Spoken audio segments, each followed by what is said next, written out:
প্রিয় দর্শক, আসসালামু আলাইকুম এবং অফুরন্ত শুভকামনা সবার জন্য। প্রাথমিক ও গণশিক্ষা প্রতিমন্ত্রী ববি হাজ্জাজ সম্প্রতি এক পডকাস্টে ঢাকা বিশ্ববিদ্যালয় সম্পর্কে কিছু নেতিবাচক মন্তব্য করেছেন। সত্যিকার অর্থেই মন্তব্যটি নেতিবাচক এবং আপত্তিজনক। আর তাতে করে ফুঁসে উঠেছে ঢাকা বিশ্ববিদ্যালয়ের শিক্ষক শিক্ষার্থীরা, শুধু ঢাকা বিশ্ববিদ্যালয় না, আসলে পুরো দেশে এক ধরনের উত্তেজনা তৈরি হয়েছে শিক্ষক শিক্ষার্থীদের মধ্যে। কারণ ঢাকা বিশ্ববিদ্যালয় সম্পর্কে এমন বক্তব্য গ্রহণযোগ্য নয় আসলে। তো ববি হাজ্জাজ অক্সফোর্ড এডুকেটেড মানুষ, অক্সফোর্ড থেকে মাস্টার্স করা, ঠিক আছে, সেটি প্রশংসনীয়। কিন্তু তাই বলে নিজের দেশের প্রধান বিশ্ববিদ্যালয়কে এইভাবে ছোট করা বা এরকম বক্তব্য দেয়া এই বিশ্ববিদ্যালয় সম্পর্কে, এটি কেউ ভালোভাবে মেনে নিতে পারছেন না। তো প্রিয় দর্শক শ্রোতা, খোলাখুলি বলি, কেউ কেউ হয়তো তার টক শোটি পডকাস্টে তার যে বক্তব্য ইতিমধ্যে দেখেছেন। তো যদি না দেখে থাকেন, সেখানে তিনি বিভিন্ন কথার ছলে এক পর্যায়ে ঢাকা বিশ্ববিদ্যালয়কে কোচিং সেন্টারের সঙ্গে তুলনা করেছেন। তিনি বলেছেন, আমি তো ঢাকা বিশ্ববিদ্যালয়কে কোচিং সেন্টার মনে করি। আর তিনি ঢাকা বিশ্ববিদ্যালয়কে তুলনা করেছেন দুটো প্রাইভেট বিশ্ববিদ্যালয়ের সঙ্গে, নর্থ সাউথ ইউনিভার্সিটি এবং ব্র্যাক ইউনিভার্সিটি, এবং তিনি সেই দুটোকে শ্রেষ্ঠতর বলে মনে করেন ঢাকা বিশ্ববিদ্যালয়ের চেয়ে। তো এরকম আপত্তিকর মন্তব্যগুলো হজম করা যেহেতু অনেকের জন্য কঠিন হয়েছে, আর ঢাকা বিশ্ববিদ্যালয় তো এটি ভালোভাবে মেনে নেবে না। তো ঢাকা বিশ্ববিদ্যালয়ের সাদা দলের শিক্ষক নেতৃবৃন্দ এক লিখিত বিবৃতিতে চরম নিন্দা জ্ঞাপন করেছেন ববি হাজ্জাজের এই বক্তব্যকে নিন্দা জানিয়েছেন, মানহানিকর বলেছেন তারা, আপত্তিকর, মানহানিকর, অগ্রহণযোগ্য। তো সাদা দল সরকারি দল বিএনপির জাতীয়তাবাদী শিক্ষকদের শিক্ষক সংগঠন, হাসিনা আমলে ছিল নীল দল। তো যাই হোক, সাদা দলের হলেও তো তারা শিক্ষক, তো তাদের সঙ্গত কারণেই গায়ে লেগেছে এবং তারা প্রতিবাদ করেছেন, তারা তীব্র প্রতিবাদ করেছেন এবং তারা বলেছেন এটি মিথ্যাচার ববি হাজ্জাজের। কারণ ববি হাজ্জাজ মিথ্যা তথ্য উপস্থাপন করে কম্প্যারিজনটি করেছেন দুটো প্রাইভেট বিশ্ববিদ্যালয়ের সঙ্গে, সঠিক ডাটা তিনি ব্যবহার করেননি। তো তারা সেখানে তাদের লিখিত বিবৃতিতে কিছু ডাটাও ব্যবহার করেছেন। তারা দেখিয়েছেন যে টাইম হায়ার এডুকেশন যে ইন্ডেক্স আছে, সেই ইন্ডেক্সে ঢাকা বিশ্ববিদ্যালয় এগিয়ে আছে। এখনও দেশের এটি একেবারে প্রধান বিশ্ববিদ্যালয়, গবেষণা এবং প্রকাশনায় অন্য সব বিশ্ববিদ্যালয়ের চাইতে এগিয়ে আছে। 56টি বিশেষায়িত গবেষণা কেন্দ্র আছে, কলা, মানবিক এবং বিজ্ঞান অনুষদ মিলিয়ে। এবং ঢাকা বিশ্ববিদ্যালয়ের শিক্ষক শিক্ষার্থীদের অনেক পাবলিকেশন আন্তর্জাতিক জার্নালে প্রকাশিত হয়েছে অতীতে এবং এখনও হচ্ছে। তো এই সব কিছু মিলিয়ে তারা কিছু পজিটিভ জিনিস তুলে ধরেছেন এবং প্রতিমন্ত্রীকে এই বক্তব্য প্রত্যাহার করবার জন্য তারা দাবি করেছেন। এবং তারা বলেছেন যদি প্রতিমন্ত্রী এই বক্তব্য প্রত্যাহার না করেন, তাহলে তারা বৃহত্তর আন্দোলনের ডাক দেবেন। তো শিক্ষকবৃন্দের বা শিক্ষক সমাজের এই আহ্বানে সাড়া দিয়ে প্রতিমন্ত্রী ববি হাজ্জাজ আজ তার ভেরিফাইড ফেসবুক পেজ থেকে একটি বিবৃতি দিয়ে এই বক্তব্য প্রত্যাহার করেছেন। তো তিনি তার পেজে পোস্টে যা বলেছেন, তো সেখান থেকে কিছু বক্তব্য আমি উল্লেখ করছি। তিনি বলেছেন তার উদ্দেশ্য এটি ছিল না, ঢাকা বিশ্ববিদ্যালয়কে ছোট করা তার উদ্দেশ্য কখনোই ছিল না। তিনি চাচ্ছেন বিশ্ববিদ্যালয়টি জ্ঞান, বিজ্ঞানে, গবেষণায়, প্রকাশনায় এগিয়ে যাক, এটি তার আলটেরিয়র মোটিভ বা ভিতরগত উদ্দেশ্য, খাটো করা তার উদ্দেশ্য না। এবং তিনি বলেছেন যেটি সচরাচর মানুষ দায় এড়াবার জন্য বলে থাকে। তো তিনি গতানুগতিক বক্তব্য দিয়েছেন, একটু ভিন্ন হতে পারত। তিনি বলেছেন যে আমার বক্তব্যকে ভুল বোঝা হয়েছে, ভুলভাবে ব্যাখ্যা করা হয়েছে। তো এটি ঠিক না। এটি বিভিন্ন সময় গেরা করে পড়ে গেলে, ম্যানকা চিপে পড়ে গেলে অনেকেই এরকম একটি ডিফেন্স নিয়ে থাকেন যে আমার বক্তব্যের উদ্দেশ্য এই ছিল না, আমি এই বলতে চেয়েছিলাম, বাট ভুলভাবে আমাকে মিসকোট করা হচ্ছে, মিস এক্সপ্লেইন করা হচ্ছে, এভাবে নানাভাবে তারা নিজেদের কাভার করেন। তো তিনিও তাই করেছেন, ব্যতিক্রমী কিছু করেননি। তো তিনি বলেছেন আমি আমার বক্তব্য ভুল বোঝাবুঝির প্রেক্ষিতে প্রত্যাহার করলাম এবং আশা করি এই নিয়ে আর কোনো ঝামেলা থাকবে না। তবে দুঃখ প্রকাশ করেননি, করলে ভালো করতেন। তার একই সঙ্গে বলা উচিত ছিল আই অ্যাপোলোজাইজ, করেননি তিনি সেটি। তিনি শুধু বলেছেন আমি আমার বক্তব্য প্রত্যাহার করলাম। আর তার নিজের বক্তব্যকে নিজে বিরোধিতা করেছেন, কারণ তিনি যা বলেছেন সেটি সুস্পষ্ট, অন রেকর্ড পাওয়া যাচ্ছে সেই ক্লিপ। তো তিনি যদি বলেন যে আমার বক্তব্যকে ভুল বোঝা হয়েছে, আমাকে মিসকোট করা হয়েছে, এগুলো বাজে কথা। তো তার ওই লাইনে যাওয়াটি একদমই ঠিক হয়নি। পরিষ্কার বলতে হতো, আনকন্ডিশনাল হতে হতো তার এই অ্যাপোলজি। আনকন্ডিশনাল হয়নি, শর্তযুক্ত হয়েছে। তাকে কেউ ভুল বোঝেনি, কেউ তাকে ভুল ব্যাখ্যা করছে না, মিসকোট করছে না। তিনি যা বলেছেন সেটার ভিত্তিতেই লোকেরা তাকে বিচার করছে, এবং তার এই বক্তব্য আসলেই আপত্তিকর। ঢাকা বিশ্ববিদ্যালয়কে আর যাই হোক, অন্তত কোচিং সেন্টার বলা যায় না। হ্যাঁ, প্রিয় দর্শক শ্রোতা, ঢাকা বিশ্ববিদ্যালয়ের মূল্যায়ন যদি আমাদের করতে হয়, সাম্প্রতিককালে যে বিষয়টি ঘটেছে, সাম্প্রতিককালে বলবো না আমি, বেশ অনেক বছর থেকে ঘটছে। সত্যি কথা বলতে গেলে স্বৈরাচারী শাসক জেনারেল এরশাদও ঢাকা বিশ্ববিদ্যালয়ের অত ক্ষতি করেননি যত ক্ষতি আমাদের এই দুই বড় দল করেছে, বিএনপি এবং আওয়ামী লীগ। স্বৈরাচারী সরকার, এরশাদের স্বৈরাচারী সরকারের কথা বলছি। স্বৈরাচারী সরকার আমাদের অনেকগুলো, তো এরশাদের স্বৈরাচারী সরকারের কথা বলছি। এরশাদের স্বৈরাচারী সরকারের যখন পতন হলো, 91-তে যখন আমাদের জাতীয় সংসদ, নতুন জাতীয় সংসদ পেলাম আমরা, গণতান্ত্রিক সংসদ, সেই সংসদে বিএনপি সরকার গঠন করলো। বিএনপিও কি দলীয়করণ করেনি বিশ্ববিদ্যালয়কে? বিএনপিও কি তাদের পছন্দের ভিসি, প্রো ভিসি, প্রক্টর, কোষাধ্যক্ষ এদের নিয়োগ দেননি? বিভিন্ন বিশ্ববিদ্যালয় দেয়নি? দিয়েছে। 2001 থেকে 6 যে বিএনপি সরকার ছিল ক্ষমতায়, তারাও কি একই কাজ করেনি? আরও মহা উৎসাহে, আরও প্রচণ্ড উদ্দীপনায় আরও বেশি করেছে, দলীয়করণ হয়েছে। Excuse me. তখনও বিশ্ববিদ্যালয় হলগুলো থেকে ছাত্রলীগ কিংবা অন্যান্য যারা ভিন্ন মতাবলম্বী তাদেরকে বের করা হয়েছে। বিএনপির সময়ের কথা বলছি, তখন আমি নিজেই বিশ্ববিদ্যালয়ের শিক্ষার্থী, তো দেখেছি সেটি আমরা। তো এখন কথা হলো, শেখ হাসিনা আমলে, গত শেখ হাসিনার 15 বছরের কথা বলছি, শেখ হাসিনা করেছেন একেবারেই ষোলকলাপূর্ণ দলীয়করণ বলি, পলিটিসাইজেশন বলি, বিশ্ববিদ্যালয় গুন্ডামি বলি, হল কালচার নষ্ট, হল কালচার গড়ে তোলা, এই সব কিছু বিএনপি আমলেও হয়েছে, বাট আওয়ামী লীগ এটাকে হোলসেল করে ফেলেছে। বিএনপির বিষয়টা ছিল রিটেইল, সহ্য করার মতো কিছুটা, সত্যি কথা এটি। তো এখন বিএনপি কী করবে জানি না, আমার ভয় হচ্ছে।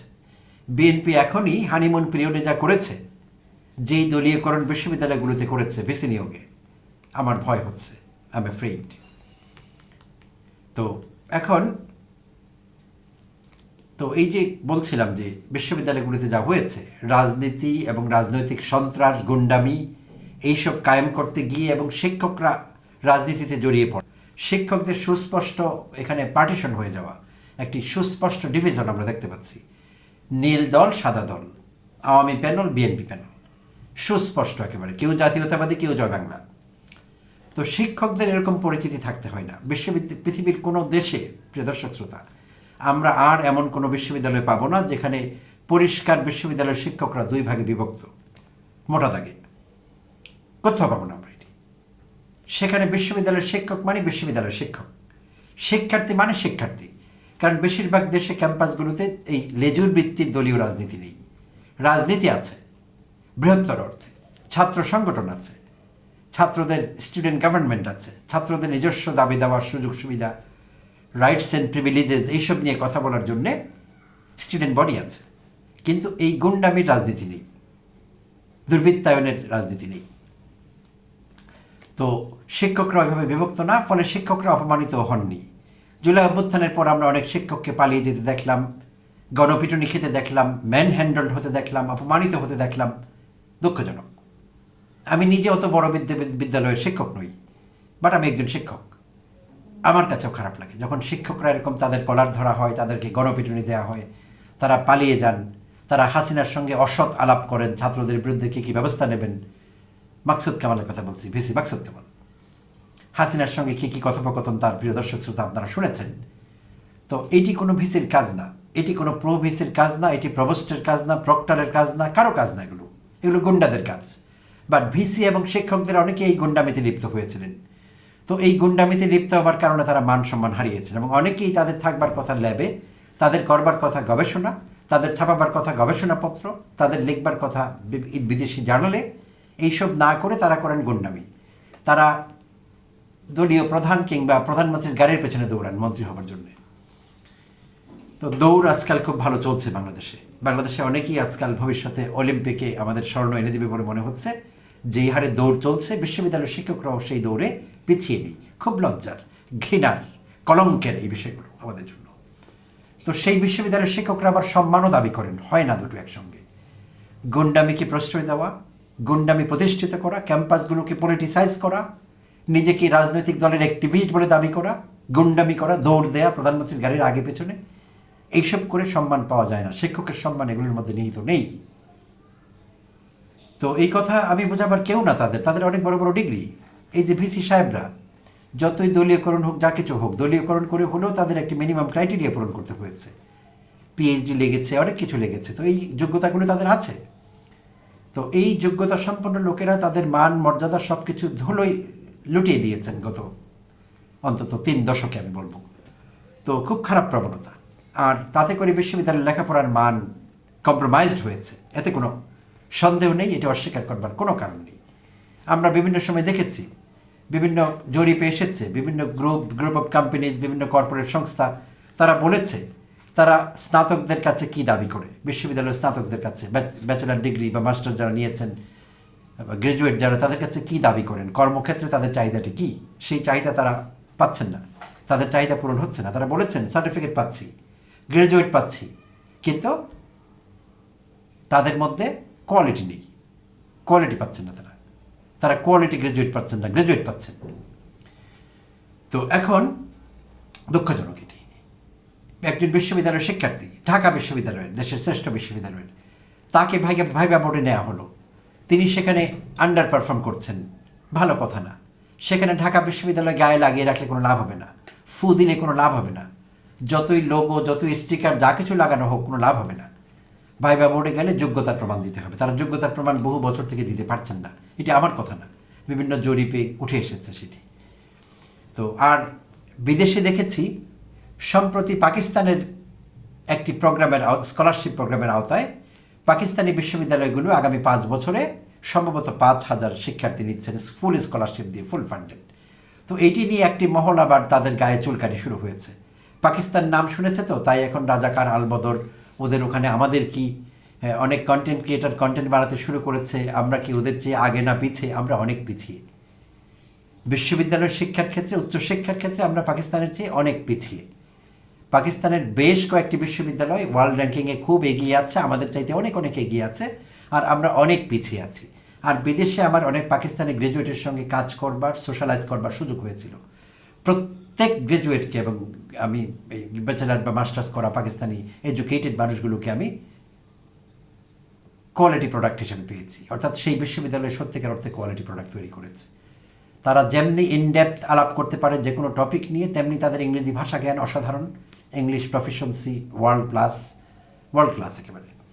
সেখানে আমাদের ঢাকা বিশ্ববিদ্যালয়ের শিক্ষকরা, আমি দুঃখিত, কারো মনে আঘাত লাগলে কমেন্ট করে জানাবেন, মাপ চেয়ে নিব, ওকে। বাট আমি যেটা বাস্তবতায় পেয়েছি, আমাদের অনেক শিক্ষক, অনেক ভিসি, অনেক প্রো ভিসি শুদ্ধ বাংলাটি বলতে পারেন না। ধিক তাদের না, আসলে আমি দুঃখিত, তাদের বলতে চাইনি, বিশ্ববিদ্যালয়কে ধিক। এই বিশ্ববিদ্যালয় এমন গ্র্যাজুয়েট, এমন মাস্টার্স হোল্ডার তৈরি করতে পারেনি যিনি গুছিয়ে বাংলা বলতে পারেন।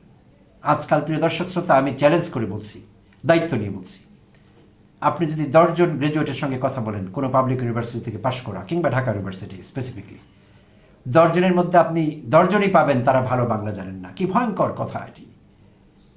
দেশের সবচেয়ে প্রিমিয়াম ইউনিভার্সিটির একেবারে প্রিমিয়াম শিক্ষার্থী, একজন proud graduate, proud bachelor holder, masters holder, তিনি আপনার সঙ্গে বাংলায় কথা বলছেন, তাকে আঞ্চলিক ভাষায় ফিরে যেতে হচ্ছে।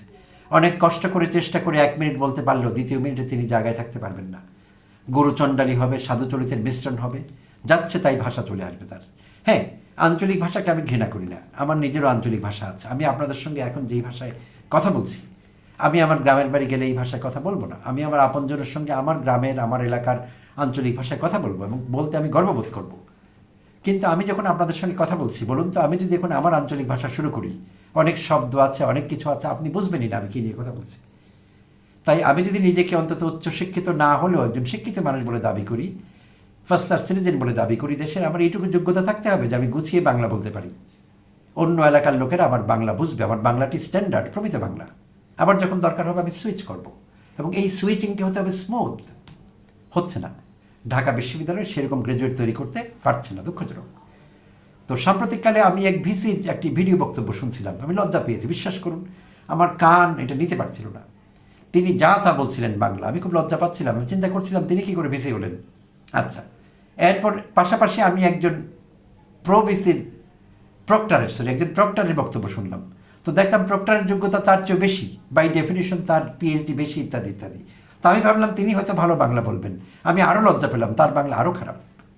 সো আমি যা বলছি আপনারা নিজেরাও জানেন, আপনারাও মিক্সিং করেন, ইন্টারাকশনস আছে এই পর্যায়ের লোকের সঙ্গে, সো দুঃখজনক। তাই বলে আমি ঢাকা বিশ্ববিদ্যালয়কে কোচিং সেন্টার বলবো না। তাই ববিহাত জাস্ট ঠিক বলেননি, এটুকুই বলবো। বাট বিশ্ববিদ্যালয়কে মনোযোগ দিতে হবে, কোয়ালিটি প্রোডাক্ট তৈরি করতে হবে, শিক্ষকদের আরও শানিত করতে হবে তাদের যোগ্যতা। প্রিয় দর্শক শ্রোতা, অনেক অনেক ধন্যবাদ জানবেন, সঙ্গে থাকবেন।